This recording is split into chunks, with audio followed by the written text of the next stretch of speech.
I am making my very first book, and I am so excited about it.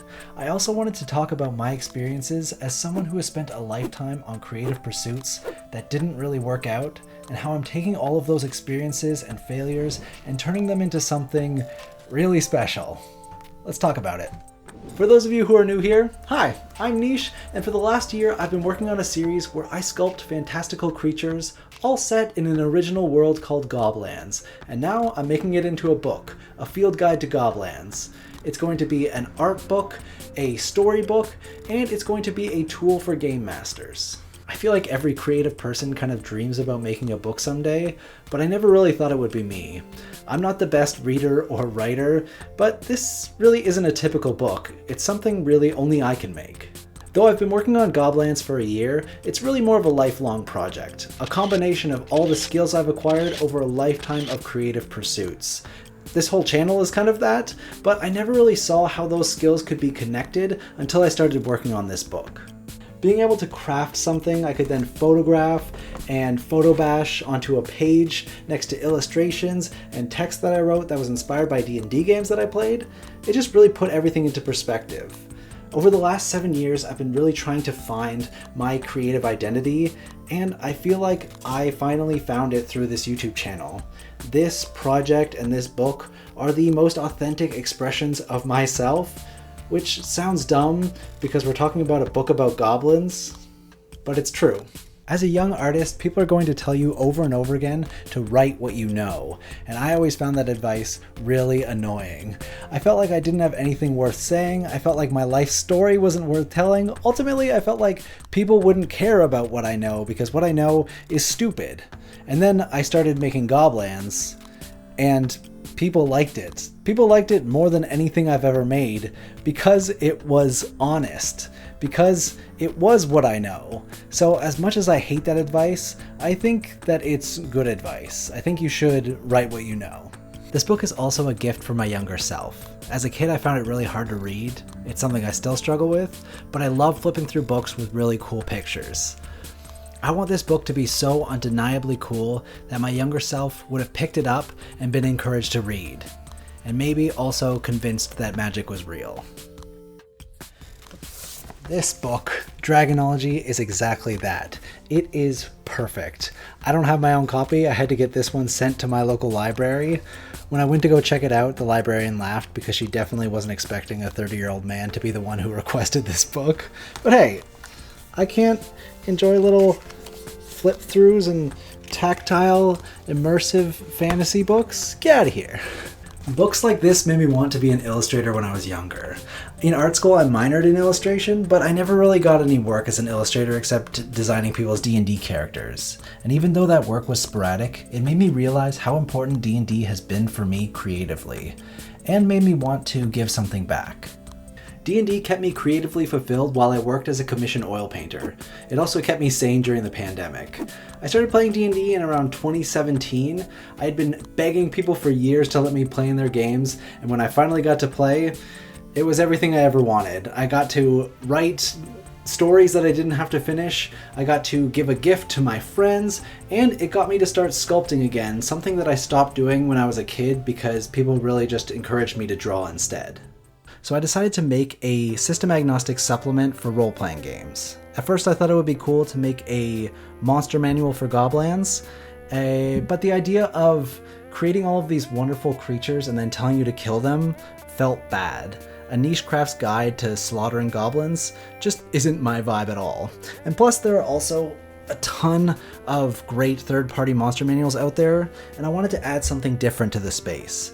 And what I feel is lacking are guides to non-combat encounters. Non-combat encounters take up a large majority of my games. Stuff like creative problem solving, getting around environments, role-playing, just interesting challenges that don't involve killing. And I want to make something that will make it easier for DMs to throw non-combat encounters into their games. I want each page of my book to be a different non-combat encounter. If the players are on their way to a castle. Maybe they run into a bridge troll that is barring their path and they need to answer its riddle. If they're in between adventures, maybe a giant is marching towards a town rapidly and they need to find a way to redirect it. That's the kind of thing I want my book to have in it. Something that DMs could easily flip through and insert into their games. So all I have to do is create a book that feels magical, that's got great art, that's useful for DMs, and has a larger branching narrative. Is this too many things? Normally I would say yes, if I hadn't watched Subjectively's Mermaid series. In the series, he draws a different creature every day for the month of May. In presenting each creature, he describes encountering them through a first-person narrative that, when woven together with every creature, creates a larger story. This is exactly what I want to do with this book. Each page will be its own encounter that, if read all the way through, will create a larger story. The book is going to be written in the form of journal entries. The narrator is an artist who stumbled into GOBLANDS by accident. He has no survival skills, just creativity, a sketchbook, and a Polaroid camera. He's recording all of his adventures and anything he finds useful, desperately trying to find a way home. I love this idea, and I was sure it was going to work, but a lot of the times, the ideas in my head don't really work out, so I knew I had to do a proof of concept. For my proof of concept, I decided to go with my favorite creature I've made so far, the Swamp Mother, and I knew immediately what I wanted her encounter to be. I love fetch quests in TTRPGs, and the idea of a swamp witch asking you to retrieve 3 sacred objects is just classic. In the book, the narrator is asking the Swamp Mother to send him home. She agrees, but in exchange, he has to retrieve 3 things for her: a petal of a pink peony from the Humblewood, the comb from the hive buzzers, and a stick from the nest of the cinnamon bird. Let's run through what an adventure with these plot hooks might look like. First, the pink peony petal. The Humblewood is a forest full of sentient plants. In exploring, the players will find a patch of white peonies, but they won't find any pink ones. Every time they stumble upon that same patch of peonies, they will hear giggling laughter. Eventually, they will realize that the peonies are laughing at them. Upon closer inspection, they will find every time the peonies laugh, they turn ever so slightly pink.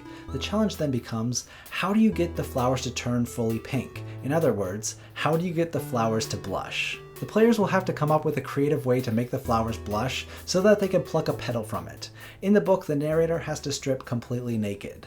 There are a lot of solutions to this silly roleplay challenge.